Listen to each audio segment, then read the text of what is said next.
Praise the lord. Guntur పట్టణ పరిసర ప్రాంత ప్రజలందరికీ గొప్ప శుభవార్త. కల్వరి మార్గం పాల్ పృథ్వీ మినిస్ట్రీస్ వారి సారథ్యంలో ప్రతి నెల 3వ మంగళవారం ఉదయం 9 గంటలకు పరిశుద్ధాత్మ తైలాభిషేక స్వస్థత ఆరాధన జరుగుతుంది. కానీ ఈ డిసెంబర్ మాసంలో ఈ పరిశుద్ధాత్మ తైలాభిషేక స్వస్థత ఆరాధన స్థానంలో పరిశుద్ధాత్మ తైలాభిషేక క్రిస్మస్ ఆరాధన చేస్తున్నాం. ఈ ఆరాధన 18వ తేదీ ఉదయం 9 గంటలకు అనగా బుధవారం ఈ ఆరాధన జరుగుతుంది. స్థలం వెంకటేశ్వర విజ్ఞాన మందిర్, గుంటూరు మార్కెట్ దగ్గర, గాంధీ పార్క్ ఎదురుగా. ఈ ఆరాధనకు మీరు కుటుంబాలతో కలిసి రండి. క్రిస్మస్లో ఉన్న ఆనందాన్ని పొందుకునండి. వచ్చిన ప్రతి ఒక్కరకు తైలాభిషేకం జరుగుద్ది.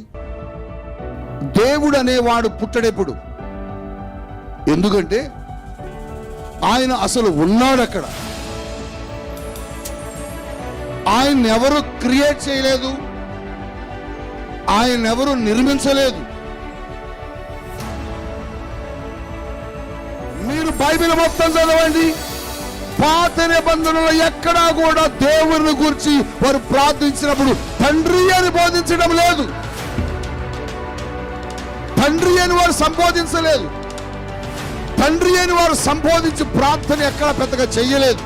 ఎందుకంటే వారికి తండ్రిగా ఆయన ప్రత్యక్షపరచుకోలే. ఆయన ఒక దేవుడుగాను, ఒక ప్రభువుగాను, ఒక నాయకుడుగాను, అద్భుతాలు చేయువాడుగాను, సైన్యములకు అధిపతిగాను యెహోవాగా పరిచయం చేసుకున్నాడు. కానీ కొత్త నిబంధన వచ్చేటప్పటికి యేసుక్రీస్తు ప్రభువు ఎందుకు ఆయన పరిచయం చేయడానికి వచ్చాడంటే, నువ్వు బాధపడద్దు, నువ్వు దిక్కులేనివాడు కాదు, నువ్వు అనాథవు కాదు, నువ్వు బీదవాడు కాదు, నీకొక తండ్రి ఉన్నాడు. హల్లెలూయా! ఆ తండ్రిని పరిచయం చేయడానికి ఈ లోకానికి యేసు వచ్చాడు.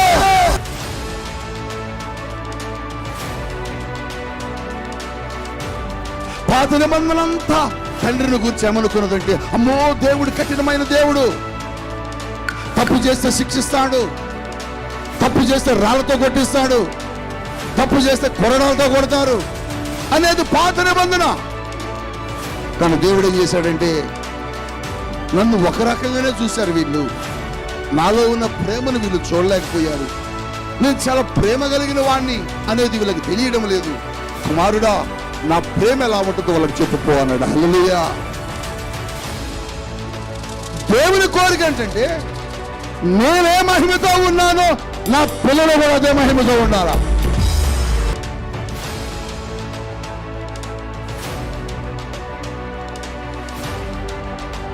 ఈరోజు నీకు ఆ యేసు కావాలా? ఇంకా యేసును గురించి సరిగ్గా తెలియక దూరంగా ఉన్నావా?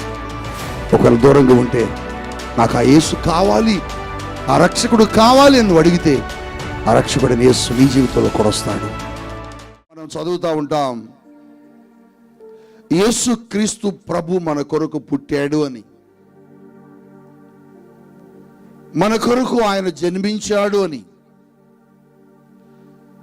దేవుని యొక్క వాక్యములో కూడా కొన్ని స్థలాలలో, స్వార్థ భాగాల్లో కావచ్చు, మరి ముఖ్యముగా పౌలు భక్తుడు రోమా సంఘానికి తెలియచేస్తూ 9:5 ఆయన ఒక మాట మాట్లాడారు. రోమిలకు రాసిన పత్రిక 9వ అధ్యాయం 5వ వచనములో ఏమన్నారో చూడండి. పితరులు వీరివారు శరీరమును బట్టి క్రీస్తు వీరిలో పుట్టెను. హల్లెలూయా! మనందరం ఈరోజు ఇక్కడికి ఎందుకు కూడుకున్నామంటే, క్రీస్తు మన కొరకు పుట్టాడు అని. కానీ దేవుని యొక్క వాక్య ప్రకారం జాగ్రత్తగా ఆలోచించాలి. క్రీస్తు మన కొరకు పుట్టలే. కొంచెం ఆశ్చర్యంగా ఉందా? అవును, ఆయన పుట్టలే. దేవుడు అనేవాడు పుట్టడెప్పుడు? ఎందుకంటే ఆయన అసలు ఉన్నాడు అక్కడ. ఆయన ఎవరు క్రియేట్ చేయలేదు, ఆయన ఎవరు నిర్మించలేదు. కానీ మనకు అక్కడ వాక్యం అలా రాయబడ్డది. ఎందుకు అలా రాయబడ్డదంటే మనకు అర్థమయ్యే భాషలో తెలుగులో అలా రాశారు. కానీ ఇంగ్లీష్ బైబిల్లో ఇంగ్లీష్ వర్షన్స్లో 4-5 రకాలను పరిశీలించాను. అక్కడ నాకు కనబడుతున్న మాట ఏంటంటే పుట్టినట్లుగా కనబట్టలే. ఎలా కనబడుతుందంటే ఆయన వచ్చినట్లుగానే కనబడుతుంది. హల్లెలూయా. ఆయన పంపబడను, వచ్చెను అని ఇంగ్లీష్ వర్షన్లో కనపడతా ఉంది. ఎందుకంటే దేవుడు పుట్టాడు.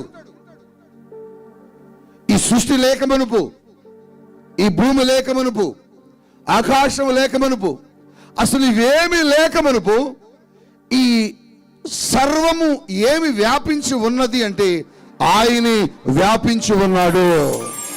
హల్లెలూయా. అయితే క్రీస్తు ఏమయ్యాడంటే క్రీస్తు లోకానికి పంపబడ్డాడు. శిశువుగా మారి దేవుడే ఈ లోకానికి పంపబడ్డాడు. అంతేగాని పుట్టలే. పుట్టారు అని ఎవరిని అనాలంటే శారీర సంబంధమైన కలయిక ద్వారా, దాంపత్యము ద్వారా జన్మించినటువంటి వ్యక్తులను, బిడ్డలు మాత్రమే పుట్టారు అనాలి. దేవుడు పుట్టడు. ఎందుకు పుట్టాడంటే ఆయన ఆల్రెడీ ఈ భూమి కంటే, ఆకాశము కంటే, నీకంటే, నాకంటే ముందుగా ఉన్నాడు. ఆయన ఉండి ఏం చేశాడంటే వీటన్నిటిని ఆయన నిర్మించాడు. అయితే ఎందుకు ఆయన ఈ లోకానికి పంపబడ్డాడు? ఎందుకు ఈ లోకానికి క్రీస్తు ప్రభువు ఈ లోకానికి రావాల్సి వచ్చింది అని కనుక జాగ్రత్తగా ఆలోచిస్తే చాలా లోతైన సంగతి మీరు జాగ్రత్తగా వినాలి. దేవుని యొక్క వాక్యం చూద్దాం. యోహాను సువార్త 17వ అధ్యాయం 6వ వచనాన్ని చదవండి. లోకము నుండి నీవు నాకు అనుగ్రహించిన మనుష్యులకు నీ నామమును ప్రత్యక్షపరిచితిని. హల్లెలూయా. ఈ మాట ఎవరు చెబుతున్నారంటే సాక్షాత్తు యేసుక్రీస్తు ప్రభు చెబుతున్న మాట. మీరు నా వైపు చూస్తే అర్థమవుతుంది ఈ మాట. యేసుక్రీస్తు ప్రభు ఏమంటున్నారంటే నీ నామమును నేను ప్రత్యక్షపరచుట కొరకై వచ్చి తిని. ఎవరి నామాన్ని అది యెహోవా అనబడే నామాన్ని. పాత నిబంధనలో దేవుడు ఎలా ఉన్నాడు అంటే యెహోవాగా కనబడుతున్నాడు. మీరు జాగ్రత్తగా వినాలి. ఆయన ప్రత్యక్షతను ఎలా పాత నిబంధన అంతా ప్రజలకు, భక్తులకు, ప్రవక్తలకు కనబడ్డాడంటే ఒక చోట సైన్యములకు అధిపతిగాను, ఒక చోట యెహోవా ఈరేగాను, ఒక చోట యెహోవా నిస్సీగాను, ఒక చోట ఎబినేజరుగాను, ఒక చోట రకరకాలైనటువంటి విధానాల్లో దేవుడు పాత నిబంధనలు కనబడుతూ ఉండేవాడు. అయితే క్రొత్త నిబంధనలో ఈ యేసుక్రీస్తు ప్రభువారు ఏం చేశారంటే ఆయన అసలు ఏమై ఉన్నాడో, నీకు నాకు ఏమవుతారో, ఆయన ఏ తత్వాన్ని కలిగి ఉన్నాడో దానిని గూర్చి ఆయన నామాన్ని మనకు పరిచయం చేయడానికి వచ్చాడు. పాత నిబంధనలో యెహోవా అన్నారు, యెహోవా ఈరే అన్నాడు, యెహోవా నిస్సి, లేకపోతే రకరకాలుగా కనబడినటువంటి దేవుని గురించి యేసుక్రీస్తు ప్రభు ఒక అద్భుతమైన పేరుతో మనకు పరిచయం చేశాడు. ఆ పరిచయం వలన మనకు బహుధైర్యం వచ్చింది. హల్లెలూయా, హల్లెలూయా. ఏమిటా పరిచయం? ఏమిటి ఆయన చేసిన ఆయన పేరు? ఏమిటి ఆయన జరిగించిన ప్రత్యక్షత? ఏమిటి ఆయన జరిగించిన పరిచయం? ఆయన నామాన్నంటే యేసుక్రీస్తు ప్రభువారు శిష్యులను పిలిచి శిష్యులతో మీకు నేను ప్రార్థన నేర్పుతాను రండి అన్నాడు. చెప్పండి, ఏం నేర్పుతాను అన్నాడు? ప్రార్థన. ఒక చోటకు తీసుకొచ్చి వారిని అక్కడ నిలబెట్టి, మీరు ప్రార్థన చేయనప్పుడు ఇలాగూ ప్రార్థన చేయండి. ఎలాగూ చేయాలని చెప్పారంటే, మత్తయి సువార్తలో ఆయన అంటారు, దేవుని యొక్క వాక్యంలో జాగ్రత్తగా చూడండి, 6వ అధ్యాయం 6వ వచనాన్ని ఆయన ప్రారంభించారు. నీవు ప్రార్థన చేయునప్పుడు నీ గదిలోనికి వెళ్ళి తలుపు వేసి రహస్యమందున్న నీ తండ్రికి ప్రార్థన చెయ్యి. అప్పుడు రహస్యమందు చూచు నీ తండ్రి నీకు ప్రతిఫలం ఇచ్చును అంటూ ఆయన ఏమన్నారంటే, పరలోకమందున్న మా తండ్రి, నీ నామము పరిశుద్ధపరచబడును గాక, నీ రాజ్యము వచ్చును గాక అంటూ ప్రార్థన ప్రారంభించి నేర్పాడు. ఆయన ఏమని దేవుణ్ణి ఇక్కడ ఏమని పరిచయం చేస్తున్నాడంటే, నీవు రహస్యముగా ప్రార్థన చేయనప్పుడు రహస్యముగా ఉన్న నీ తండ్రికి అంటూ మాట్లాడాడు. పరలోకమందున్న నీ తండ్రిని గూర్చి ప్రార్థించు అన్నాడు. పరలోకమందున్న మా తండ్రి అంటూ ప్రారంభించాడు. మీరు గమనిస్తే పరలోకమందున్న ఎవరున్నారట మనకి? తండ్రి. హల్లెలూయా అనండి. యెహోవా ఈరే, యెహోవా నిస్సి, సైన్యములకు అధిపతియగు దేవుడు, పాత నిబంధనలో అలా కనబడినటువంటి ఆ దేవుడు కొత్త నిబంధనలో యేసు నీకు నాకు ఎలా పరిచయం చేస్తున్నాడంటే, ఆయనను మనకు తండ్రిగా పరిచయం చేస్తున్నాడు. మీరు బైబిల్ మొత్తం చదవండి, పాత నిబంధనలో ఎక్కడా కూడా దేవుని గురించి వారు ప్రార్థించినప్పుడు తండ్రి అని బోధించడం లేదు, తండ్రి అని వారు సంబోధించలేదు, తండ్రి అని వారు సంబోధించి ప్రార్థన ఎక్కడా పెద్దగా చెయ్యలేదు. ఎందుకంటే వారికి తండ్రిగా ఆయన ప్రత్యక్షపరచుకోలే. ఆయన ఒక దేవుడుగాను, ఒక ప్రభువుగాను, ఒక నాయకుడుగాను, అద్భుతాలు చేయువాడుగాను, సైన్యములకు అధిపతిగాను యెహోవాగా పరిచయం చేసుకున్నాడు. కానీ కొత్త నిబంధన వచ్చేటప్పటికి యేసుక్రీస్తు ప్రభువు ఎందుకు ఆయన పరిచయం చేయడానికి వచ్చాడంటే, నువ్వు బాధపడద్దు, నువ్వు దిక్కులేనివాడు కాదు, నువ్వు అనాథవు కాదు, నువ్వు బీదవాడు కాదు, నీకొక తండ్రి ఉన్నాడు. హల్లెలూయా. ఆ తండ్రిని పరిచయం చేయడానికి ఈ లోకానికి యేసు వచ్చాడు. హల్లెలూయా, హల్లెలూయా, హల్లెలూయా.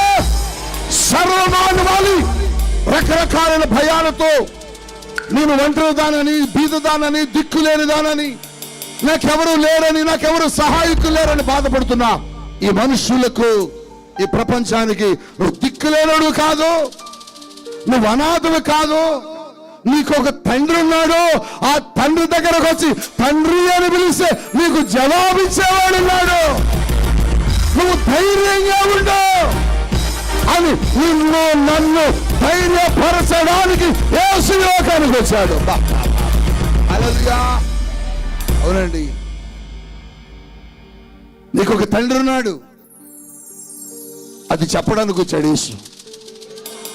నువ్వు దిక్కులేని దానివి, అనాథవి, బీదదానని, నాకెవరు లేరని, ఒంటరిదానని, ఒంటరివాణ్ణని, నాకెవరు సహాయకులు లేరని కుమిలిపోతూ ఏడుస్తూ ఒంటరిగా ఈ ప్రపంచంలో ఏ మనుషుడైతే బాధపడుతున్నాడో ఆ మనుషుడికి ఒక మాటను పరిచయం చేయడానికి యేసు లోకానికి వచ్చాడు. ఏమన్నాడు తెలుసా? నీ నామమును నేను ప్రత్యక్షపరుస్తాను. ఆ నామం ఏంటంటే తండ్రి.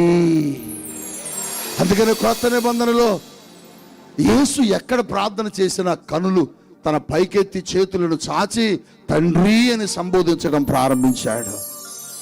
తండ్రి కలిగి ఉన్నాం. మనం ఒక తండ్రిని కలిగి ఉన్నాం. మనకు ఒక తండ్రి ఉన్నాడు. ఆ తండ్రి ఎలాంటి వాడో యేసు ఉదాహరణ కూడా చెప్పాడు. ఆ తండ్రి ఎలాంటి వాడు అంటేనట, తనకు ఒక కుమారుడు ఉన్నాడట.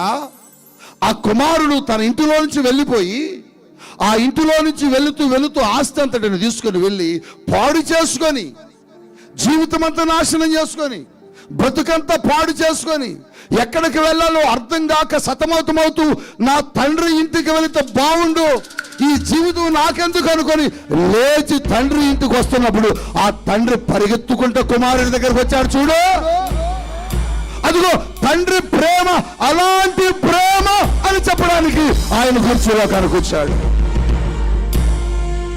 మనకు ఎలా ఉంటుంది? పాత నిబంధన అంతా ఎలా ఉంటుందంటే, పాత నిబంధన ఎలా ఉంటుందంటే, దేవుని సన్నిధిలో తప్పు చేసావా, రాయితో కొట్టి చంపేయాలి. దేవుని సన్నిధిలో అబద్ధములు ఆడావా, రాళ్లతో కొట్టి శిక్షించాలి. ఇది పాత నిబంధన చరిత్ర. పాత నిబంధనలో మనుషులందరూ అలాగనే భావించేవారు. తప్పు చేసిన వ్యక్తి శిక్షించబడాలి, తప్పు చేస్తే దేవుడి దగ్గరకు రానివ్వడు, తప్పు చేస్తే దేవుని సన్నిధిలో కాలు పెట్టడానికి వీల్లేదు, తప్పు చేస్తే దేవుని సన్నిధికి వచ్చి మనం కనబడితే చంపేస్తారని ఒక భయంతో కూడినటువంటిది ధర్మశాస్త్రం. కానీ నువ్వు తప్పు చేస్తే ఇక నువ్వు అలాంటి భయం నీకొద్దు. ఎందుకంటే ఆ తండ్రి అలా ఉన్నాడు, కానీ ఇప్పుడు ఈ తండ్రి ఎలా ఉన్నాడంటే, నేను ఎలా ఉన్నాను మీకోసం అంటే, నువ్వు పొరపాటు చేసినా నేను నిన్ను నా ఇంట్లో చేర్చుకుంటాను. హల్లెలూయా. ఆయన ప్రేమ అర్థమవడం కోసం, ఆయన ప్రేమను గురించి తెలియడం కోసం, ఆయన ప్రేమను గురించి ఇతరులకు తెలియజేయడం కోసం. తండ్రి కఠినుడు కాదు. పాత నిబంధన అంతా తండ్రిని గురించి ఏమనుకున్నదంటే, అమ్మో దేవుడు కఠినమైన దేవుడు, తప్పు చేస్తే శిక్షిస్తాడు, తప్పు చేస్తే రాళ్లతో కొట్టిస్తాడు, తప్పు చేస్తే కొరడాలతో కొడతారు అనేది పాత నిబంధన. కానీ దేవుడు ఏం చేశాడంటే, నన్ను ఒక రకంగానే చూశారు వీళ్ళు, నాలో ఉన్న ప్రేమను వీళ్ళు చూడలేకపోయారు, నేను చాలా ప్రేమ కలిగిన వాణ్ణి అనేది వీళ్ళకి తెలియడం లేదు. కుమారుడా, నా ప్రేమ ఎలా ఉంటుందో వాళ్ళకి చెప్పుపో అన్నాడు. హల్లెలూయా. అందుకోసమే యేసయ్య ఆ ఉపమానం చెప్పింది అక్కడ. యేసుక్రీస్తు ఆ ఉపమానం చెప్పడానికి కారణం అదే. ఒక తండ్రికి 2 కుమారులు ఉన్నారు. ఆ కుమారుల్లో ఒకతను ఇలా చేశాడు, ఆస్తి అంతా పాడు చేశాడు, జీవితం పాడైపోయింది, తన బ్రతుకు పాడైపోయింది. అటువంటి సమయంలో ఇక తండ్రి ఇంటికి రావడానికి అవకాశం పాత నిబంధనలో లేదు. పాత నిబంధనలో అయితే తండ్రి సన్నిధికి వచ్చి మోకరించి అయ్యా నన్ను క్షమించని అడగడానికి లేదు, అవకాశం లేదు. కానీ క్రొత్త నిబంధనలా కాదు. నువ్వు పొరపాటు చేస్తే నువ్వు బయటే ఉండవలసిన అవసరత లేదు. నీ జీవితం పాడు చేసుకొని నువ్వు లోకములోనే ఉండవలసిన అవసరత లేదు. ఆ తండ్రి ప్రేమ ఎంత గొప్పదో చూస్తావా అని ఈ ఉపమానం చెప్పాడు. ఆ తండ్రి పరిగెత్తుకొని ఆ కుమారుడి దగ్గరకు వచ్చి కౌగిలించుకొని ముద్దు పెట్టుకొని తనని ఎక్కడ తీసుకెళ్తున్నాడు? ఇంట్లోపలికి తీసుకువెళ్తున్నాడు. యేసు ఎందుకు ఈ మాట చెబుతున్నాడంటే, యేసు ఎందుకు ఈ ఉపమానం చెప్పాడంటే, తండ్రి అంటే ప్రేమ కలిగిన వాడు, తండ్రి కఠినమైన వాడు కాదు. నువ్వు కలిగి ఉన్న తండ్రి కఠినమైన వాడు కాదు. ఒకవేళ నువ్వు అలా అనుకొని ఇక నేను దేవుని దగ్గరికి వెళితే నాకు ఉపయోగం ఏంటి, నన్ను రానివాడు కదా, నేను పాపం చేశాను కదా, దొంగను కదా, వ్యభిచారిని కదా, మోసం చేశాను కదా అని నువ్వెక్కడ బయట ఆగిపోతావోనని నీ తండ్రి అలాంటి వాడు కాదు అని చెప్పడానికే యేసు లోకానికి వచ్చి ఆ తండ్రిని గురించి మాట్లాడుతున్నాడు. ఒకవేళ నిజంగా ఆ తండ్రి ప్రేమ ఇలా ఉంటుందని మనకు తెలియకపోతే, ఆ తండ్రి ప్రేమ ఎలా ఉంటుంది అని మనం కనుక ఎరిగి ఉండకపోతే, మనం ఏమనుకుంటామంటే, నేను తప్పు చేశాను కాబట్టి ఇక దేవుని సన్నిధికి నేను వెళ్ళకూడదు, నేను పొరపాటు చేశాను కాబట్టి ఇక నేను ఆయన మందిరానికి వెళ్ళకూడదు, ఎందుకంటే ధర్మశాస్త్రం అలా అంత కఠినంగా ఉంటుంది కాబట్టి. కానీ అది కాదు. ఈ తండ్రి ఎలాంటి వాడంటే, నువ్వు తిరిగి వస్తే చాలు, నువ్వు పాపాన్ని విడిచి తిరిగి వస్తే పశ్చాత్తాపడి తండ్రి నన్ను క్షమించు అని అడిగితే నేను క్షమించే తండ్రి ఒకడు ఉన్నాడు అని చెప్పడానికి ఈ లోకానికి యేసు వచ్చాడండి. ఈరోజు చాలా మంది మేము రావండి మందిరానికి, మేము రాలేమండి మందిరానికి. ఎందుకని అంటే, మేము తప్పు చేస్తాం, త్రాగుతున్నాం, పాపం చేశాం కాబట్టి మేము పాపులం కాబట్టి రాలేకపోతున్నాం అంటారు. కానీ మీరు చూడండి, చాలా స్థలాల్లో హైందవ సహోదరులు టెంపుల్స్లో చాలా రకరకాలుగా కండిషన్స్ ఉంటాయి. దేవుని సన్నిధికి వచ్చి పట్టుకోవాలన్నా, అడుగు పెట్టాలన్నా వారు చాలా జాగ్రత్తగా ఉంటేనే లోపలికి వస్తారు. రావాలి అనేది వారి సాంప్రదాయాలు, వారి నియమాలు, వారి పద్ధతులు. కానీ ఈ దేవుని సన్నిధిలో నువ్వెంత పాపమైనా రావచ్చు, నువ్వెంత దొంగవైనా రావచ్చు, నువ్వెంత వ్యభిచారమైనా రావచ్చు, నువ్వెంత త్రాగుబోతువైనా రావచ్చు. ఎందుకు తెలుసా? నీ తండ్రి ప్రేమ కలిగిన తండ్రి. అందుకని ఒకవేళ నువ్వెక్కడ దూరమైపోతావో, నువ్వెక్కడ లోకంలోకి వెళ్ళిపోతావు, నువ్వెక్కడ నాశనమైపోతావునని, నీ తండ్రి కఠినుడు కాదు, నీ తండ్రి ప్రేమ కలిగిన వాడు, నీ తండ్రి జాలి కలిగిన వాడు. నీకు ఒక తండ్రి ఉన్నాడు, నీకు ఒక తండ్రి నేను చేరదీయడానికి ఉన్నాడు అని చెప్పడానికి ఈ లోకానికి యేసు ప్రభువు వచ్చాడండి. నిజంగా ఎన్నిసార్లు పడిపోయావు, ఎన్నిసార్లు జారిపోయావు, ఎన్నిసార్లు దేవుని మందిరములకు దూరమయ్యావు, ఎన్నిసార్లు దేవుని సన్నిధిని విడిచిపెట్టి లోకంలోకి వెళ్ళిపోయినా కూడా నువ్వు వచ్చి ఈరోజు తండ్రి నన్ను క్షమించయా అని నువ్వు అడుగుతున్నావంటే దానికి కారణం ఏంటో తెలుసా? నీ తండ్రి ప్రేమ కలిగిన తండ్రి కనుక. ఒకవేళ నిజంగా నీ తండ్రి ప్రేమ కలిగిన వాడు కాకపోతే నువ్వు తిరిగి రాగలవా? తండ్రి గుణం ఏంటంటే, తండ్రి స్వభావం ఏంటంటే, బిడ్డలు పొరపాటు చేస్తే మందలించి ప్రేమతో తీసుకొనిచ్చి ఇంటిలో చేర్చుకుంటారే తప్ప వారిని విడిచిపెట్టలేరండి, వారిని వదులుకోలేరండి. ఎందుకనంటే అది తండ్రి ప్రేమ. ఈ ప్రేమ కలిగి ఉన్నాడు మన తండ్రి అని చెప్పడానికే ఆయన ఆ తండ్రి ప్రేమను యేసు క్రీస్తులోకి తెచ్చుకొని, ఆ క్రీస్తు ఏం చేశాడంటే ఈ భూమి మీద తండ్రి ప్రేమను చూపుతూ జీవించాడండి. తండ్రి ప్రేమను చూపించాడు. ఎక్కడ కూడా తన దగ్గరకు వచ్చిన వారిని త్రోసివేయలా, ఎక్కడ కూడా తన దగ్గరకు వచ్చి సహాయం అడిగిన వారిని నేను చెయ్యలేను వెళ్ళిపో అని అనలే. ఎక్కడా కూడా ఆయన వద్దకు వచ్చిన వారిని ఎన్నడూ త్రోసివేయలే. ఎందుకు త్రోసివేయలేదంటే, ఇదిగో నేను ఎలా చేర్చుకున్నానో ఆ తండ్రి కూడా అలా మిమ్మల్ని చేర్చుకుంటాడు అని చెప్పడానికి ఈ లోకానికి యేసుక్రీస్తు 2023 సంవత్సరాల క్రితం వచ్చాడు. ఒకవేళ ఆయన కనుక రాకపోతే, తండ్రి అనే ఒక పదం ఉన్నదని, తండ్రికి ఇంత ప్రేమ ఉన్నదని, తండ్రి ప్రేమ కలిగిన వాడని నీకు నాకు తెలిసేది కాదు. నీకు నాకు తెలియకపోతే నువ్వు నేను ఎక్కడుండేవాళ్ళం అంటే ఇంకా లోకంలోనే ఉండేవాళ్ళం, ఇంకా దేవునికి దూరముగానే బ్రతికేవాళ్ళం. ఈరోజు నువ్వు తప్పు చేసిన, పాపం చేసిన, లోకంలో గడిపిన క్షమాపణ కోరుకొని, అయ్యో నన్ను నా తండ్రి క్షమిస్తాడు, సంఘానికి వెళ్తే, మందిరానికి వెళ్తే ప్రార్థన చేసుకుంటే అని వచ్చి నువ్వు ప్రార్థన చేయగలుగుతున్నావు. నువ్వు ప్రార్థించేటప్పుడు మొట్టమొదటగా మాట్లాడుతున్న మాట ఏంటంటే తండ్రి అని. ఎందుకని? తండ్రి ప్రేమ కలిగిన మనస్సు కలిగిన వాడు. పాత నిబంధనలో ఏ భక్తుడు తండ్రి అని సంబోధించలే. ప్రభువా అన్నారు, నా దేవా అన్నారు, నా కొండ అన్నారు, యెహోవా అన్నారు, ఎబెనేజరే అన్నారు, రకరకాలుగా పిలిచారు. కానీ ఎక్కడా కూడా పాత నిబంధనలో తండ్రి అని ప్రార్థించిన దాఖలాలు తక్కువ లేవు. ఎందుకు ఈ మాట చెబుతున్నారంటే, ఒకవేళ నీ తండ్రిని గురించి నీకు తెలియకపోతే నువ్వు ఈరోజు సంఘానికి రాలేవు. నీ తండ్రి ప్రేమ కలిగిన వాడని తెలియకపోతే ఈరోజు నువ్వు దేవుని సన్నిధికి రాలేవు. అందుకోసమే నీ తండ్రి ప్రేమ కలిగినోడు, నీ తండ్రి నిన్ను విడిచిపెట్టడు, నీ తండ్రి నిన్ను వదిలేయడు. నువ్వు దిక్కులేని దానివి కాదు, నీకు ఒక తండ్రి ఉన్నాడు. అందుకొరకే ఆయన అంటాడు, అయ్యా మమ్మల్ని వదిలేసి వెళ్ళిపోతున్నావా నువ్వు అని అడిగితే, నేను మిమ్మల్ని అనాథలుగా వదలను. అవును, మనల్ని అనాథలుగా విడవలే. ఎవరిదా స్వభావం? తండ్రి స్వభావం. తండ్రికి ఆ స్వభావం ఉన్నది, మంచి స్వభావం, విడిచిపెట్టే స్వభావం కాదైంది.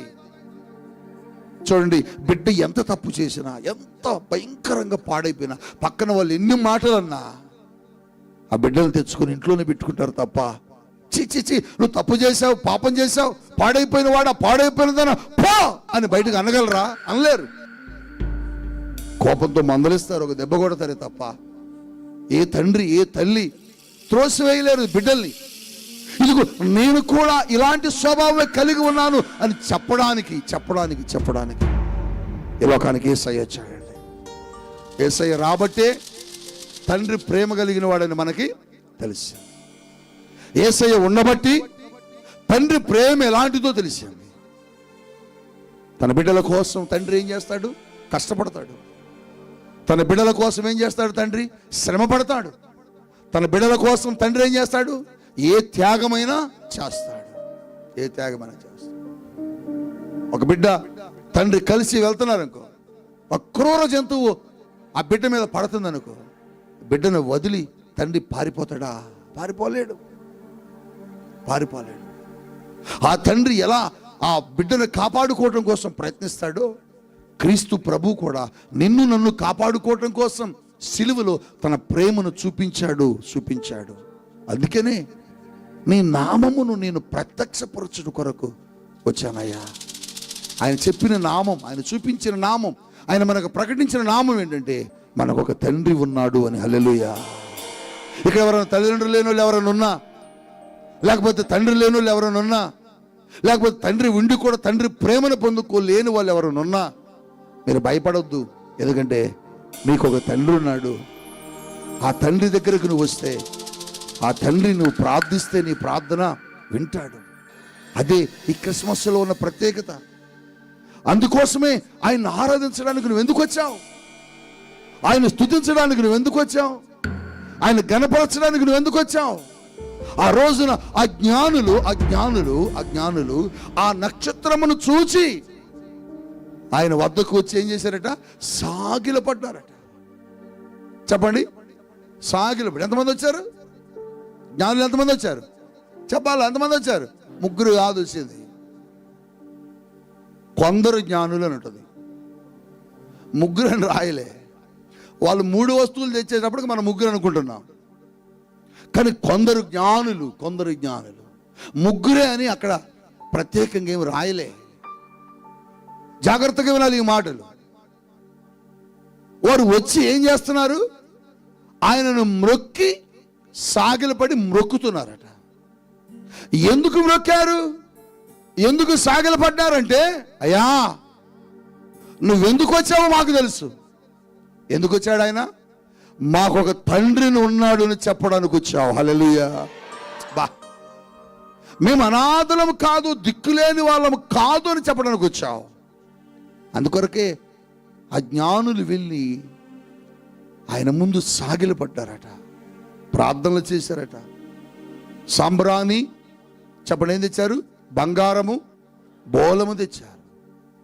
ప్రభునందు ప్రియమైన దైవ జనాంగమా, ఈరోజు నీకు ఒక తండ్రి ఉన్నాడు అని చెప్పడానికే ప్రభు వచ్చాడు.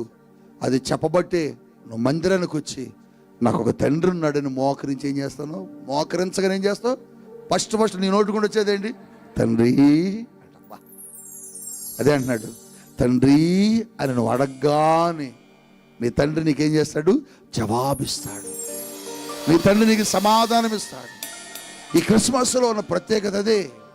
అది చెప్పడానికి యేసు లోకానికి వచ్చాడు. ఒకటి, మనకు ఒక తండ్రి ఉన్నాడని చెప్పడానికి వచ్చాడు. రెండవది ఎందుకు వచ్చాడు ఆయన? జాగ్రత్తగా చూద్దాం.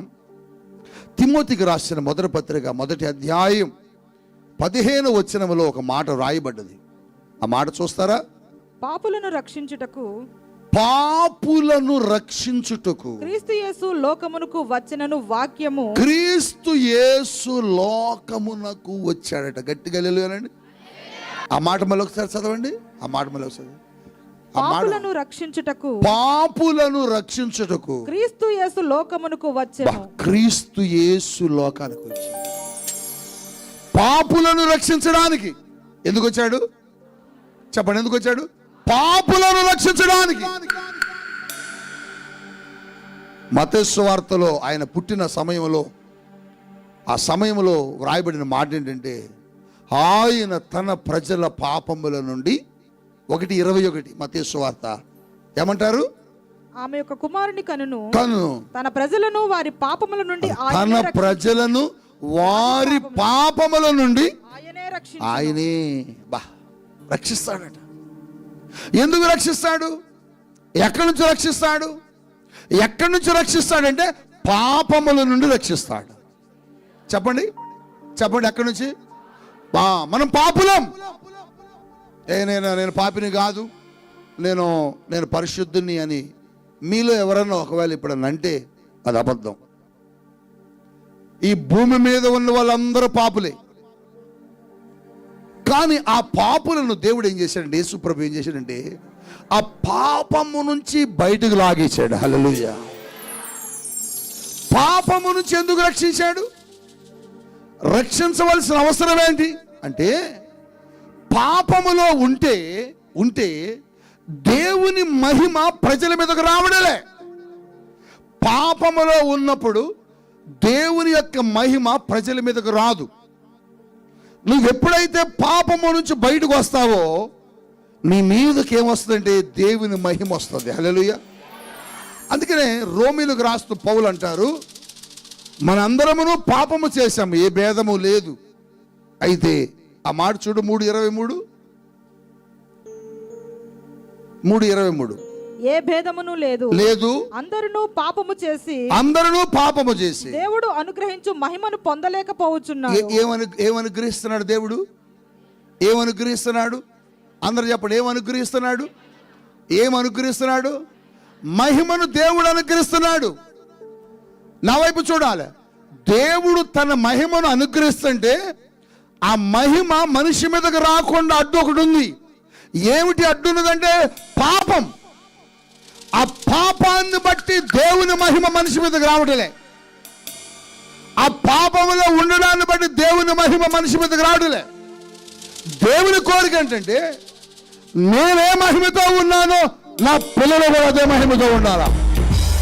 హల్లెలూయా. చెప్పండి. తండ్రి ఆలోచన ఎప్పుడు ఎలా ఉంటుంది? నేనేం తిన్నానో నా బిడ్డలకు అది పెట్టాలా, నేను ఎలా ఉన్నానో నా బిడ్డలు కూడా అలా ఉండాలా అని అనుకుంటాడు. దేవుని ఆలోచన అదే. అయితే అలా ఉండాలనుకుంటున్నాడు, కానీ ప్రజలకు ఆ మహిమ రావడం కారణం ఏంటంటే ప్రజలు పాపములో ఉన్నారు.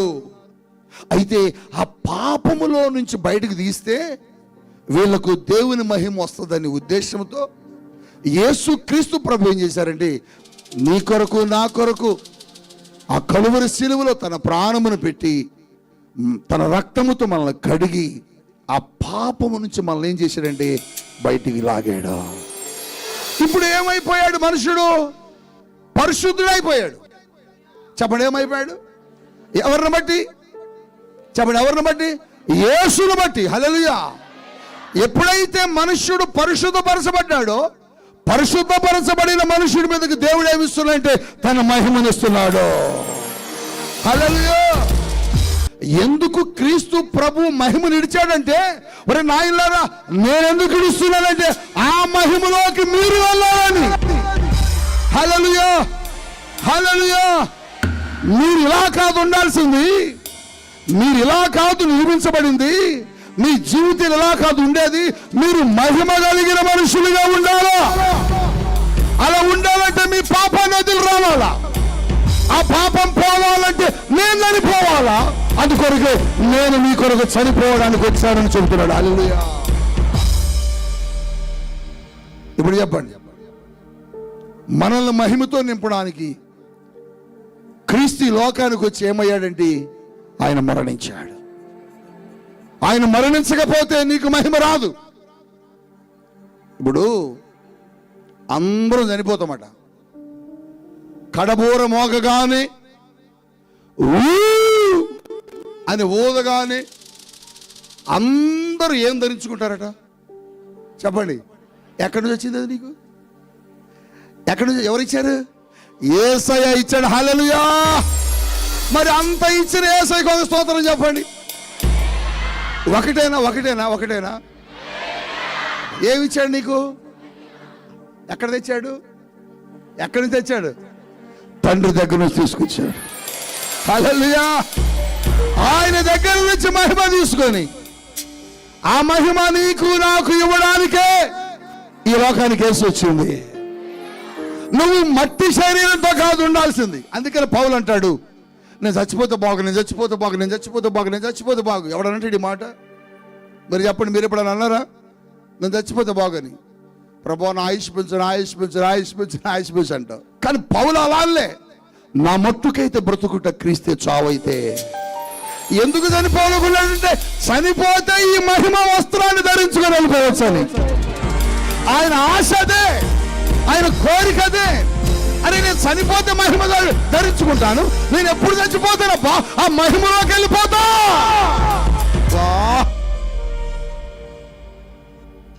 ఆ మహిమలో ఏముంటది? దేవుని సన్నిధి. ఆ మహిమలో ఎవరుంటారు? ఎవరుంటారు చెప్పండి, ఎవరుంటారు?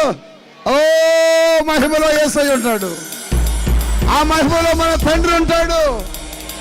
ఆ మహిమలో మనకంటే ముందు వెళ్ళిన మన పితరుడైన అబ్రహాము ఉంటాడు. మనకంటే ముందు వెళ్ళిన మన పితరుడైన ఇస్సాకు ఉంటాడు. మనకంటే ముందు వెళ్ళిన మన పితరుడైన యాకోబు ఉంటాడు. మోషే ఉంటాడు, యాకోబు ఉంటాడు, దావీదు ఉంటాడు, దానియేలు ఉంటాడు, షడ్రకు మెషకు అబేద్నెగోలు ఉంటారు. ఎక్కడ ఉన్నారు ఇప్పుడు వాళ్ళందరూ? మహిమలో. బా ఒక రోజున మనమందరం ఆ మహిమలోకి వెళ్ళబోతున్నాం. ఆ మహిమలో మనకంటే ముందు వెళ్ళిన పరిశుద్ధులు పౌలంటారు, ఇదిగో ఇంత గొప్ప సాక్షి సమూహము మనకు ముందుగా ఉండగా వెనక ఉన్న వాటిని మరిచి ముందున్న దాని కొరకే పరిగెడదాం. హల్లెలూయా. ఎవరున్నారట అక్కడ? అబ్రహాముని ఎప్పుడు చూసావా? చూస్తారు ఒకరోజు, అబ్బా ఆయన నిలబడి ఉంటాడు, అప్పుడు నీకు అనిపించింది బా మహిమను ధరించిన పరిశుద్ధులు నా కంట పడగా. హల్లెలూయా, హల్లెలూయా. ఎవరు సమీపించలే తేజస్సులో నివసించునా యేసయ్యా. నీ మహిమను ధరించిన పరిశుద్ధులు నా కంట పడగాలే. ఎట్లా ఉంటుంది చెప్పు? అమెరికా వెళ్ళావు, ఎవ్వరు మనోళ్ళు కనపడరు, అన్నీ కొత్త కొత్త భోగాలు కనపడతా ఉంటాయి. అనిపించింది కొద్దిగా వీళ్ళెవరు మనకు తెలియదు. వాళ్ళు సడన్గా ఒక తెలుగు వాళ్ళు కనపడరు, ఎట్లుంటుంది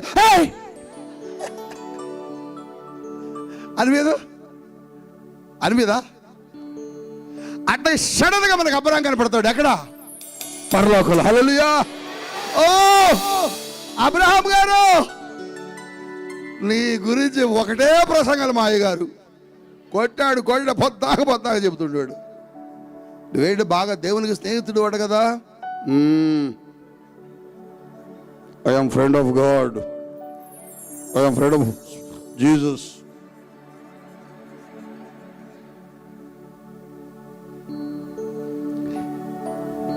ఎట్లుంటుంది మనకి?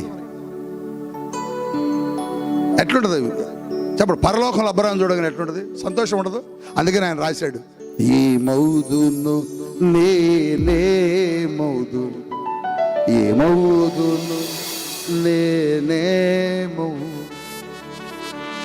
4 అడుగులు ముందుకై ఎవరు కనపడతారు? మోషే చేతి కర్ర ఉంటుంది, అడవుడు చేస్తుంటారు అక్కడ. ఓ మోషే గారు, ఓ రాన సముద్రం ఏడు చీల్చినవాయా బాబు, ఆ చిట్టగా మాకు కూడా చెబితే భూలోకంలో కొట్టుడు. హల్లెలూయా. ఎట్లుంటది? ఇంకొంచెం ముందుకెళ్ళు, యాకోబు కనపడతాడు. ఎవరైనా మోసగాడు, ఏం పెద్ద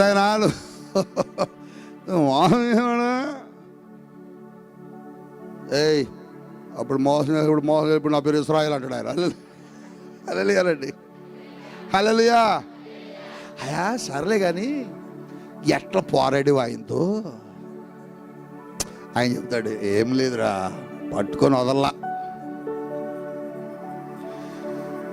నువ్వేమో వదిలి జారిపోయి వచ్చినావు, నేనే వదలకుండా వచ్చా. హల్లెలూయా.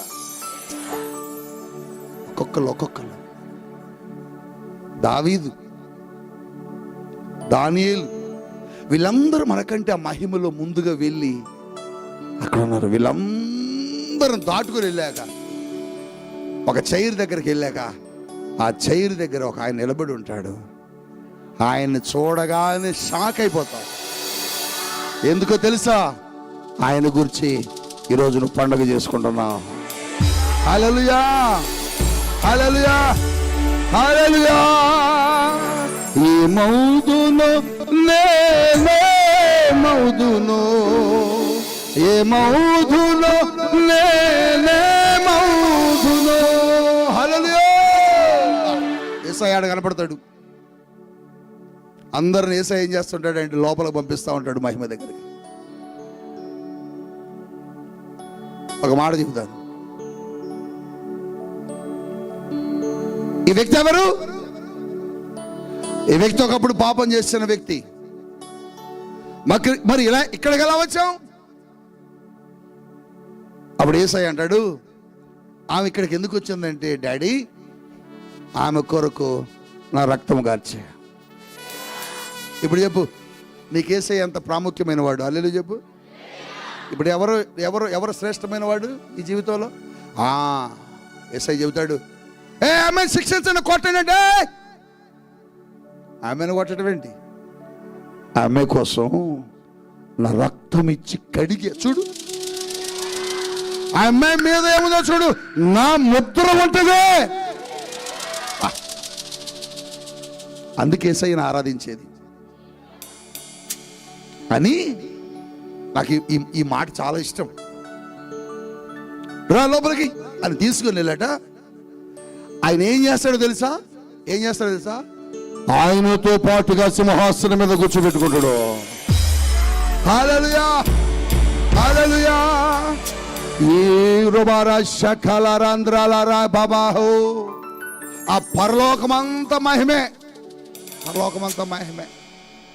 ఆ మహిమ నీకు ఇవ్వడం కోసం, ఆ మహిమలోనికి నువ్వు వెళ్ళడం కోసం, ఆ మహిమను నువ్వు ధరించుకోవడం కోసం నిన్నేం చేశాడంటే పాపములో నుండి బయటికి లాగేశాడండి.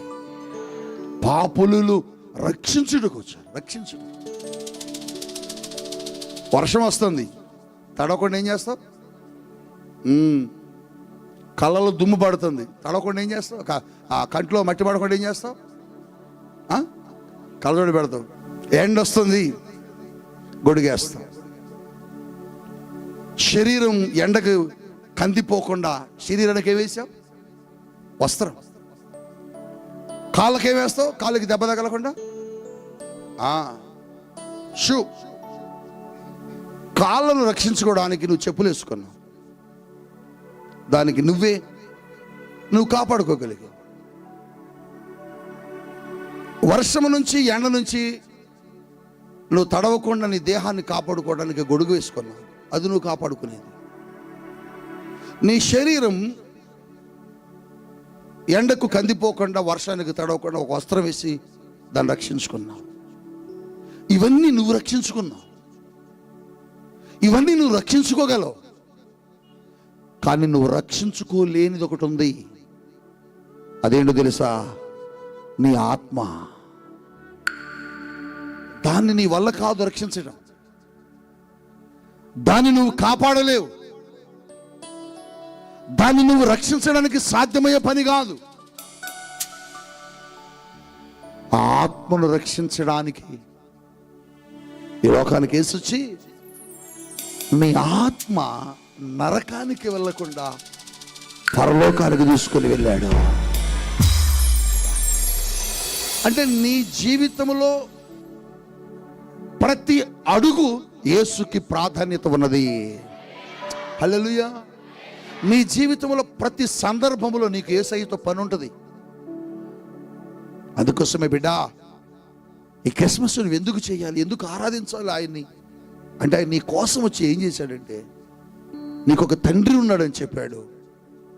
అంతేకాకుండా నిన్ను పాపములో నుంచి రక్షించి, పాపములో నుంచి నిన్ను విడిపించి, నిన్నేం చేశాడంటే దేవుని మహిమతో నిన్ను నింపాడు. రోజు నువ్వు ఆరాధించడానికి నిలబడగానే తేలిపోతుంది.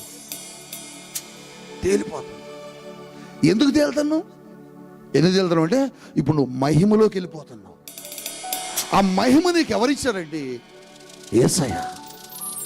మరి యేసయ్య ఎలా ఇవ్వగలిగాడంటే ఆయన మహిమ నీకిచ్చి ఆయన నీ బదులు దెబ్బలు తింటూ ఆ సిలువలో వేలాడాడు. సిలువలో వేలాడేటప్పుడు యేసయ్యకి మహిమ లేదు. మీరు గుర్తుంచుకోవాలి ఈ మాటలు. సిలువలో ఆయన మరణించేటప్పుడు ఆయన మహిమలో లేడు. ఆ మహిమ కలిగిన శరీరం ఏమైందంటే నీకిచ్చాడు ఆ మహిమ.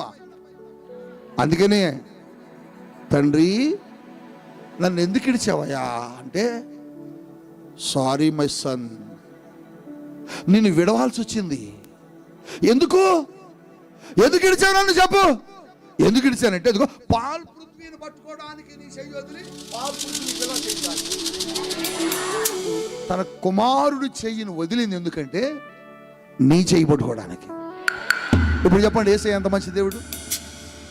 అది అందుకనే ఈ పండుగ నీకు నాకు మనకి సంతోషం.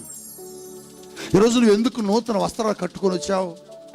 ఈరోజు ప్రపంచం అంతా యేసుని ఎందుకు స్తుతిస్తున్నారు, ఘనపరుస్తున్నారు, ఆరాధిస్తున్నారంటే దీనికి మనుషుల చేతులు అందరివి ఆ తండ్రి పట్టుకొని ఆ కుమారుడిని యేసుని వదిలేశాడండి. యేసయ్య అన్నాడు, మరి నన్ను వదిలేస్తాను ఏంటంటే, తండ్రి అన్న మాట ఎంత కట్టినో తెలుసా? నిన్ను వదులుట నాకు ఇష్టమైంది, పర్వాలేదు నువ్వు వెళ్ళు, నాకు వీళ్ళందరూ ఉన్నారు అన్నాడండి. ఎవరన్నా అంటారా ఈ మాట? ఎంత ప్రేమ! నువ్వంటే నేనంటే ఎంత ప్రేమ ఉంటే తన కుమారుణ్ణి నీ కొరకు నా కొరకు వదిలేశాడు, నీ కొరకు నా కొరకు విడిచిపెట్టాడు. అదే ఇంకొక కుమారుడు అయితే, లేదు లేదు లేదు వాళ్ళ చేతులు వదిలి మర్యాదగా నా చేపట్టుకో, నేను నీ కొడుకుని వాళ్ళు కాదు వదిలో అంటారు. కానీ యేసయ్య అన్నాడు, అవునా, వాళ్ళ కోసం నా చెయ్యి వదిలేసావా? సరే, కానీ వాళ్ళని నీ దగ్గరకు తీసుకురావడం కోసం నేను చనిపోయిన పర్వాలే, నన్ను వదిలేసిన పర్వాలే. ఈరోజు నిజంగా యేసయ్య ఎంత ప్రేమ ఉంటే నన్ను రక్షించడానికి ఆ శిలువలో తనను తానుగా అర్పించుకోగలిగాడు. అందుకోసం ఆయన ఆరాధించడానికి వచ్చాం. ఊరికి ఎందుకు ఆరాధిస్తాం? ఊరికి ఎవరన్నా పొగుడుతారా? చెప్పండి. ఎవరన్నా 10,000 ఇచ్చారు ఇంకా అవసరంలో, దేవుడు అండి ఈడంటారు. అదే డబ్బులు ఇవ్వలేదు అనుకో, వీడా దెయ్యం వేస్ట్గా ఈడంటారు. మరి యేసయ్యని ఎందుకు ఆరాధిస్తున్నావు అంటే, ఇదిగో నీ కోసం తన మహిమను ఇచ్చాడు, నీ కొరకు తన ప్రాణాన్ని. చివరగా ఇంకొక మాట చెప్పి మీ కొరకు ప్రార్థన చేస్తాను. ఎందుకని ఈ లోకానికి వచ్చాడు అంటే, ఒకటేమో తండ్రిని నీకు నాకు పరిచయం చేయడానికి, 2 నన్ను పాపము నుంచి రక్షించి తన మహిమతో నిన్ను నింపడానికి, 3వది యోహాను పత్రిక మొదటి పత్రిక 3వ అధ్యాయం 8వ వచనాన్ని చదవండి. యోహాను మొదటి పత్రిక 3వ అధ్యాయం 8వ వచనం అద్భుతమైన మాట ఉంది అక్కడ. అపవాది మొదటి నుండి పాపము చేయుచున్నాడు గనుక పాపము చేయువాడు అపవాది సంబంధి. అపవాది యొక్క క్రియలను లయపరచుటకే, ఇదిగో అపవాది యొక్క క్రియలను లయపరచుట కొరకే దేవుని కుమారుడు కుమారుడని యేసు ప్రత్యక్షమైన. గట్టి చప్పట్లు కొట్టండి. హల్లెలూయా. ఎవరి క్రియలు చెప్పాలి? ఎవరి క్రియలు? అపవాది క్రియలను లయపరచడానికి వచ్చాడట. ఏంటాడు క్రియలు? తెలుసా? నిన్ను రోగంతో నెట్టడం, నిన్ను పాపము చేయించడం, నిన్ను బలహీనపరచడం, నిన్ను నష్టపరచడం. అయ్యా నా శరీరం అంతా నొప్పులేనండి, నా దేహం అంతా నొప్పులేనండి అంటూ ఉంటారు మీరు. ఆ రోగాలు ఎందుకు వస్తున్నాయి? ఆ రోగాలు రావడానికి గల కారణం ఏంటంటే అపవాదే. అపోస్తల కార్యముల గ్రంథం 10వ అధ్యాయంలో 38వ వచనంలో ఒక మాట ఉంటుంది, మీరు చదవవసరలా. అపవాది చేత పీడించబడుతున్న వారిని యేసు స్వస్థపరిచెను అని ఉంటుంది. హల్లెలూయానండి. ఎవరి చేత పీడించబడుతున్నారు? అంటే అపవాదికున్న లక్షణం ఏంటి? అనేక రకాలైన జబ్బులతో మనుషుల్ని పీడిస్తూ ఉంటుంది. అయితే యేసు ఏం చేశాడంటే, నా బిడ్డలను నువ్వు రోగాలతో పీడిస్తావా? నా బిడ్డలను నువ్వు అప్పులతో పీడిస్తావా? నా బిడ్డలను నువ్వు నాశనకరమైన పాపములో తీసుకెళ్తావా? నా బిడ్డలను త్రాగుడికి అలవాటు చేసేవాడిని పాడు చేస్తావా? అయితే నీ క్రియలను నేను లయపరిచేస్తాను, తొక్కేస్తా అని కల్వరి శిలువలో అపవాది క్రియలన్నిటిని నాశనం చేశాడు. హల్లెలూయా. అందుకనే నీకు స్వస్థత. ఇక్కడ ఏం చేశాడు యేసయ్య వచ్చంటే, నా ప్రజలను పాడు చేస్తున్నావా సాతానా, ఆగాగు, నీ పనంతా చెబుతానని వాడి క్రియలను లయపరిచాడు. ఎక్కడ? కల్వరి శిలువలో. అందుకనే ఇప్పుడు రోగం వచ్చిందనుకో, ఒకవేళ సాతానుడు పెట్టాడు అనుకో, దైవజనుడు ప్రార్థించగానే రోగానికి ఎందుకు వస్తుంది స్వస్థత అంటే, ఆ క్రియలను, సాతానుడు క్రియలను దేవుడు లయపరిచాడు. ఈ రోజున దేవుడు నీతో చెబుతున్నాడు, దేవుడు నీతో మాట్లాడుతున్నాడు. యేసయ్య సాతాను క్రియలను లయపరిచాడు. మీ గృహాలలో సాతాను క్రియలు ఉంటాయి. త్రాగేవారు, పాపం చేసేవారు, సినిమాలు చూసేవారు, అబద్ధాలు ఆడేవారు, ఇవన్నీ సాతాను క్రియలు. ఈ క్రియలన్నీ లయమైపోయాయి యేసయ్య వచ్చాక. అందుకనే యేసు ప్రభు నీ గృహంలోకి వస్తే, నీ జీవితంలోకి వస్తే, మీ జీవితాల్లో ఆ క్రియలు ఇంక ఎన్నడూ కనబడవు. ఒకప్పుడు చనిపోవాలనుకున్న వాళ్ళందరూ ఈరోజు గొప్ప గొప్ప సాక్షులై దేవుని కొరకు పని చేస్తున్నారు. కారణం ఏంటంటే, అప్పుడు దేవుడు లేడు వారి జీవితాల్లో, ఇప్పుడు దేవుడు ఉన్నాడు. సాతానుడు చనిపో అని చెప్పుద్ది. చచ్చిపో, నీవు అప్పు తీర్చలేవు, నీ వల్ల కాదు, ఏం బోల్డ్ అప్పులోనే, నీకు ఈ అప్పులను ఎలా తీరుస్తాను, నీకు రావడానికి ఛాన్స్ లేదు కదా, పంట మొత్తం పాడైపోయింది కదా, ఎట్లా చెప్పాలా? ఒక సాతుగా ఇటు కాకపోతే నా దేవుడు అటు నుంచి తీసుకొస్తాడు రా. హల్లెలూయా చెప్పు. హల్లెలూయా, హల్లెలూయా. నీకు సహాయం ఎటు నుంచైనా వస్తుంది, చెప్పాలా? హల్లెలూయా అన్నాడు. నువ్వు నమ్మాలంతే. హల్లెలూయా. అసలు వర్షమే లేదండి, పైనుంచి వర్షమే పడట్లే, అవసరం కింద నుంచి వస్తాయి. చెప్పరే హల్లెలూయా అంటే. నీ దేవుని బలం మీద నీకు ఆ విశ్వాసం ఉండాలి. నా అప్పులు అయిపోయిన చనిపోవాలి, ఈ మనస్తత్వం ఎవరిదంటే, నా లైఫ్ పాడైపోయింది, చనిపోవాలి, నా జీవితం ఇంతే, ఇక నాకు ఉద్యోగం రాదు, నా చదువులో నేను సక్సెస్ కాలేను, ఒకసారి రాసా పాస్ అవ్వాలి, రెండుసార్లు రాసా పాస్ అవ్వలే, నాకు నా కష్టం, నాకు పెళ్ళి అవ్వాల, నా బిడ్డల పుట్ల, లేకపోతే నాకు గర్భఫలం లేదు, ఇక నాకు 20 అయింది, 30 సంవత్సరాలు అయింది, 40 సంవత్సరాలు అయింది, రాలేదు. నువ్వు అనుకోకూడదు. నువ్వు చెప్పాలా, 20 సంవత్సరాలు దాటింది, నాకు పెళ్ళి, నాకు పిల్లలు పుట్టలేదు అన్నప్పుడు సాతాను గారు అంటాడు, 25 ఇంకేమవుతుంది అన్నప్పుడు చెప్పాలి, అరే సైతుగా 20 కాదు 30 కొత్తది, నాకు కంగారు ఏంటి రా అలా. అంతే. హల్లెలూయా అనండి. హల్లెలూయా. అసలు రాదురా ఏంటి, నేను నా యేసు ఉంటాం. హల్లెలూయా అనండి. హల్లెలూయా. పిల్లలు లేరు, సాతానుడు అంటాడు, నీకు పిల్లలు పుట్టరు అన్నాడు. నువ్వు చెప్పాలా, అసలు పుట్టపోయారు, నేను యేసయ్య ఉంటాం, ఏంటి నీకు దండగా? వాడు పరువు మొత్తం పోయి సిగ్గుతో తల వంచుకొని మీ గుమ్మం దాటి మర్రా ఎన్నడూ మీ ఇంటికి రాడు. హల్లెలూయా. చీ ఎప్ప అన్నప్పుడు కుక్క ఏం చేసింది, మళ్ళీ వచ్చింది. చీప అన్నప్పుడు మళ్ళీ వచ్చింది. చీప అన్నప్పుడు దెబ్బ కొట్టేవరకు రానే. కనుక సాతాను క్రియలను లయపరచడానికి యేసయ్య లోకానికి వచ్చాడు. ఒకటి చెప్పండి, ఒకటి మనకు తండ్రిని పరిచయం చేయడానికి వచ్చాడు. 2 పాపములో ఉన్న మనల్ని రక్షించి తన మహిమతో నింపడానికి వచ్చాడు. 3 మన జీవితాలను పాడు చేస్తున్న అపవాదిని లయపరచడానికి వచ్చాడు. 4వది నిన్ను నన్ను చెరలో నుంచి విడిపించడానికి వచ్చాడు. లోకసువార్త 4:18 వచనంలో రాయబడిన మాట, లోకసువార్త 4:18 వచనంలో రాయబడిన మాట, చెరలోనున్న వారికి విడుదల. బా, ఏ చెర? పాపం అనబడే చెర, మత్తు పదార్థం అనబడే చెర, లోకం అనబడే చెర, వ్యభిచారం అనబడే చెర. ఈ చెరలో ఉన్న మనల్ని యేసయ్య ఏం చేశాడంటే విడిపించి మనల్ని నూతనమైన జీవితంలోకి తీసుకుని వెళ్ళాడు. పాడైపోయిన మనల్ని, పతనమైపోయిన మనల్ని, నాశనమైపోయిన మనల్ని నూతనమైన వ్యక్తులుగా మార్చాడు. నిజంగా ఆయన పుట్టడం కాదు, ఆయన వచ్చాడు. ఆయన పుట్టడం కాదు, ఆయన వచ్చాడు. క్రీస్తు కుమారుడిగా ఈ లోకానికి వచ్చాడు. ఆయన పంపబడ్డాడు. ఆయన అంటాడు, నేను అబ్రహాము కంటే ముందున్నా. అబ్రహాము కంటే ముందున్నాడట ఆయన. అవును, అబ్రహాము కంటే కాదు, అసలు సృష్టి మొత్తం కంటే ముందున్నవాడు. ఆయన మన కొరకు వచ్చి మన చీకటి జీవితాలను వెలుగుతో నింపాడు. ఈరోజు నీకు ఆ యేసు కావాలా? ఇంకా యేసును గురించి సరిగా తెలియక దూరంగా ఉన్నావా? ఒకవేళ దూరంగా ఉంటే, నాకు ఆ యేసు కావాలి, ఆ రక్షకుడు కావాలి అని అడిగితే, ఆ రక్షకుడైన యేసు నీ జీవితంలో కూడా వస్తాడు.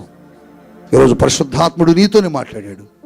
ఈ సంతోషం, ఈ ఆనందం యావత్తు ప్రపంచం అంతా ఎందుకు జరిగిస్తున్నారంటే, చీకటి జీవితాల్లో వెలుగుతో నింపింది క్రిస్మస్. పాపం జీవితాలని పరిశుద్ధులుగా మార్చింది క్రిస్మస్. దిక్కులేని వారికి ఇదిగో నేను తండ్రిగా ఉన్నాను అని ధైర్యాన్ని ఇచ్చింది ఈ క్రిస్మస్. ఈరోజు నీకు కూడా కావాలా?